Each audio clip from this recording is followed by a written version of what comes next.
Covid পরবর্তী সময় যেভাবে ইনফ্লেশন হাইক হয়েছিল, তার মূল একটা কারণ ছিল যে প্রত্যেকটা ইকোনমি তার হেভিলি ইনজেক্ট করেছিল লিকুইডিটি। তো সেই লিকুইডিটি মানুষ বেশ কয়েক মাস, 6 মাস, 8 মাস, 10 মাস ঘুরে বসিয়ে রেখে বিভিন্ন দেশ স্যালারি দিয়েছে, মানুষ অনলাইনে পারচেজ করেছে।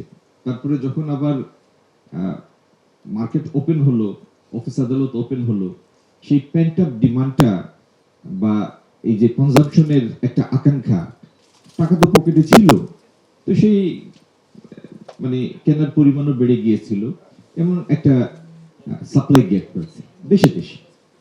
সেই জায়গা থেকে এই অর্থনীতিগুলি বেরিয়ে এসেছিল। সেই সময়টা তাদের সাথে আমরা পাল্লা দিয়ে আমাদের ইনফ্লেশনটা এরেস্ট করতে পারিনি। আর এখন সেটা 9, 9.5, 9.3 এরকম চলছে। আমি একটা লং টার্ম স্ট্র্যাটেজির ভিউ পয়েন্ট থেকে বলছি। আমাদের এখানে ইনফ্লেশন পারসিস্টেন্টলি হাই থাকার একটা বড় কারণ হলো আমাদের লজিস্টিক কস্ট হাই। আপনি সারা পৃথিবীর যদি এভারেজ লজিস্টিক্স কস্টের স্ট্যান্ডার্ড দেখেন, জিডিপি 10%, গ্লোবাল স্ট্যান্ডার্ড 10%, আমাদের এখানে 16%। হ্যাঁ, আমাদের এখানে তো সমস্যা অনেক, মার্কেট অ্যাসিমেট্রিজ আছে। এখানে একটা ইনফরমেশন শেয়ারিং এর একটা আপডেটেড স্ট্রাকচার নেই, এই মেকানিজমটা নেই। যখন ডক্টর কবির আপনি যে প্রেজেন্টেশনটা দিলেন, যেমন আলুর কথা আরেকজন কেউ একদিন বলছিলেন আমার সম্মানিত আলোচকদের মধ্যে। আলু গত 2 বছর যাবত 1 কোটি টনের উপর আলু আমরা প্রডিউস করি 2 বছর ধরে। 2 বছর আগেও কৃষক টাকা পায় নাই, গত বছরও পায় নাই, মানে কারেন্ট ইয়ারও পায় নাই। কিন্তু না পাওয়ার পরেও এবং 1/3 আমাদের কনজাম্পশনের বাইরে থাকার পরেও কেন আবার থার্ড ইয়ারও সম পরিমাণ আলু প্রডিউস করছে বা করতে যাচ্ছে? তার মানে এখানে একটা মার্কেট অ্যাসিমেট্রিজ আছে, তার কাছে প্রপার ইনফরমেশনটা পৌঁছাচ্ছে না।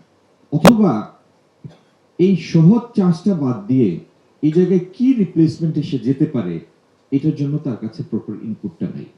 So there remains a gap. তো এই সমস্যা থেকে বের হওয়ার জন্য একটা হলো লজিস্টিক কস্ট কমাতে হবে, একটা হলো ইনপুট কস্ট কমাতে হবে, থার্ড হলো কেউ একজন বলেছেন চাঁদাবাজি। আমি এরকম র শব্দে না গিয়ে এটার একটু রিফাইন্ড ওয়ার্ড দিই, আমি আনঅ্যাকাউন্টেড ফর এক্সপেন্স কমাতে হবে। এই কমানোর এই যে লাইনটা, এই লাইনগুলি ধরার জন্য আমরা অনেকগুলি আইটেমের উপরে ট্রেসেবিলিটি করতে যাচ্ছি, একটা ফর্মাল ট্রেসেবিলিটি। এই ট্রেসেবিলিটি গুলি যদি আমরা করে ফেলতে পারি, তাহলে শুরু থেকে শেষ পর্যন্ত এই স্কোপটা আমরা আইডেন্টিফাই করতে পারবো যে কোন জায়গায় এই জিনিসটা হচ্ছে। ডক্টর সাত্তার যে কথাটা বলছিলেন শুরুতে, দ্যাটস ভেরি ইম্পর্টেন্ট, যে আমার 1,78,00,000 ফার্মার ফ্যামিলির মধ্যে এই ফার্মার ফ্যামিলির সামর্থ্য খুব ফ্লাকচুয়েট করে না।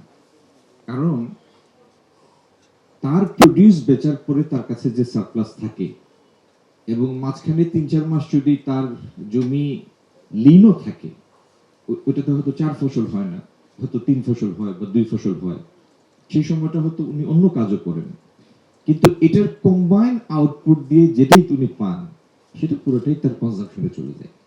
বাংলাদেশের যে সোশিও ইকোনমিক স্ট্রাকচার, সেখানে কেউ এই জাতীয় ফ্যামিলি যদি সারা বছরের 8 মাসে 2-3 হাজার 4 হাজার টাকা কোনোভাবে জমিয়েও ফেলে, একবার ডাক্তারের কাছে গিয়ে 2টা এক্সরে করলে সেটা শেষ হয়ে যায়।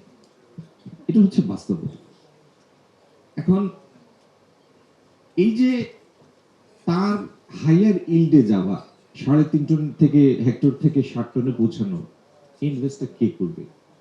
বাংলাদেশের এখন পর্যন্ত এগ্রিকালচারাল ট্রান্সফরমেশন যেখানেই আমরা এসেছি, এটা মোস্টলি অর্গানিক ওয়ে চলছে।